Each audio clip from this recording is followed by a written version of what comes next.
Le Seigneur soit avec vous. Et avec votre esprit. Évangile de Jésus-Christ selon saint Luc. Gloire à toi, Seigneur. En ce temps-là, comme les foules s'amassaient, Jésus se mit à dire: Cette génération est une génération mauvaise. Elle cherche un signe. Mais en fait de signe, il ne lui sera donné que le signe de Jonas. Car Jonas a été un signe pour les habitants de Ninive. Il en sera de même avec le Fils de l'homme pour cette génération.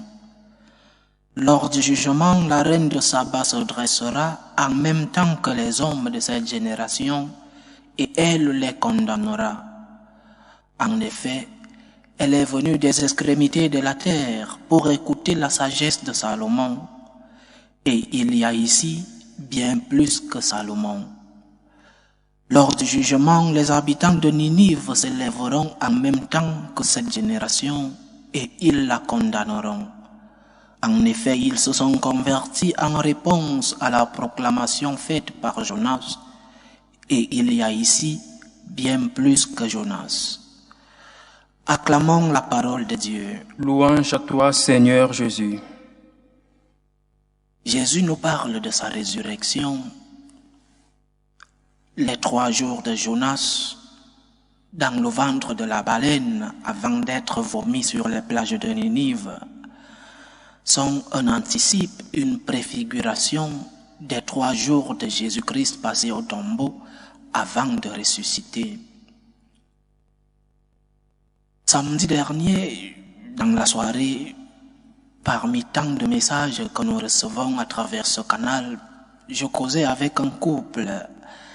Ils m'ont permis de parler d'eux et même de donner leur nom, Elvire et Gérard, un couple qui nous suit depuis la Guyane. Et dans cette conversation, tant de témoignages dans leur vie, tant de bonnes choses qu'ils ont reçues. Et dans cette conversation, il n'y avait que de la gratitude. Il n'y avait que de la reconnaissance pour tous les biens qu'ils ont reçus. L'évangile de ce lundi est justement un évangile où le Christ nous appelle à revoir la relation que nous avons avec lui. L'évangile commence en disant que les foules s'amassaient autour du Seigneur. Mais Jésus leur dit ces paroles si fortes: génération mauvaise. Mais comment ces personnes qui s'amassent autour du Seigneur peuvent-elles être appelées génération mauvaise? Parce que ces personnes autour du Seigneur cherchaient un signe. Et un signe qui était matériel. Ces personnes ne cherchaient qu'un miracle matériel. Guéris-moi de ceci, donne-moi cet argent, j'ai besoin de tel travail. Ces personnes traitent Jésus comme un mage, comme un marabout, comme une personne qui a une baguette magique. Et ni la personne de Jésus, ni son message ne les intéresse.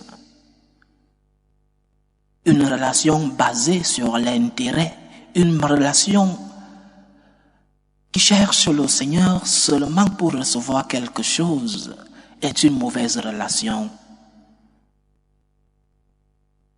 Alors le Seigneur leur dit: oui, vous recevrez un signe. Oui, vous recevrez, vous verrez un miracle. Le miracle ne sera pas de te rajeunir. Le miracle ne sera pas de te faire perdre le poids, comme c'est la mode aujourd'hui. Le miracle ne sera pas de te guérir de cette maladie, de te trouver un travail. Le signe que le Seigneur nous donne, c'est le signe de sa résurrection, le signe de la vie éternelle. Parce que, chers frères et sœurs, si le Seigneur te guérit d'une maladie aujourd'hui, oui, Il est le Dieu tout-puissant, il est le Dieu qui nous donne la santé. Mais s'il te guérit d'une maladie aujourd'hui, après quelques jours, tu tomberas de nouveau malade. S'il résout ce problème aujourd'hui, après quelques jours, tu auras un autre problème. Lorsque nous nous approchons de Dieu seulement pour chercher un intérêt, nous sommes en train de traiter Dieu comme un marabout. Dieu n'est pas notre esclave. La relation que nous devons avoir avec Dieu doit être une relation d'abord, c'est pourquoi je mentionnais ce couple, d'abord une relation basée sur la gratitude, parce que nous avons déjà tout reçu, parce que Dieu nous a déjà tout donné,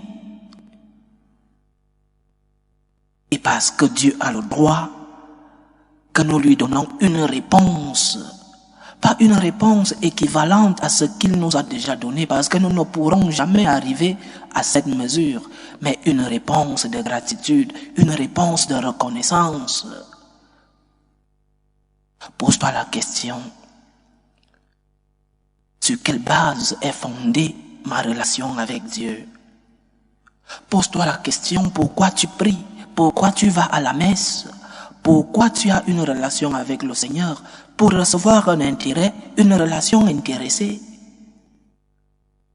C'est une mauvaise relation. Et nous devons faire un examen de conscience sérieux, un examen de conscience honnête. Pourquoi je m'approche du Seigneur? Pourquoi vais-je à la rencontre de Dieu? Pour chercher une guérison? Pour lui demander un travail? Ces choses qui sont bonnes, parce que Dieu lui-même nous a promis, parce que Dieu est le Tout-Puissant, il peut réaliser toutes ces choses.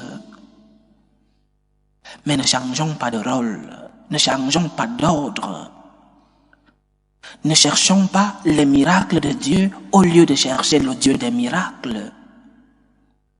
Cherchons le Dieu des miracles et nous obtiendrons tous les miracles. Mais lorsque nous basons notre relation sur le miracle, et si nous ne l'obtenons pas, et si Dieu n'exauce pas tes prières,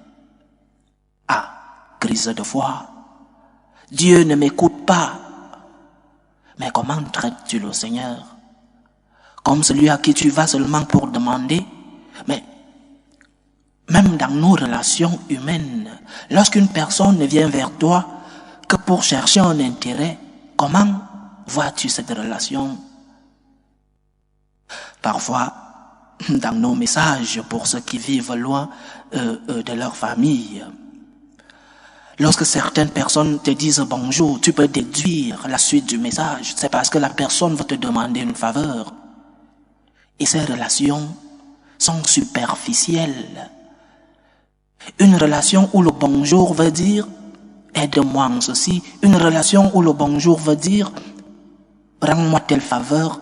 C'est une relation superficielle.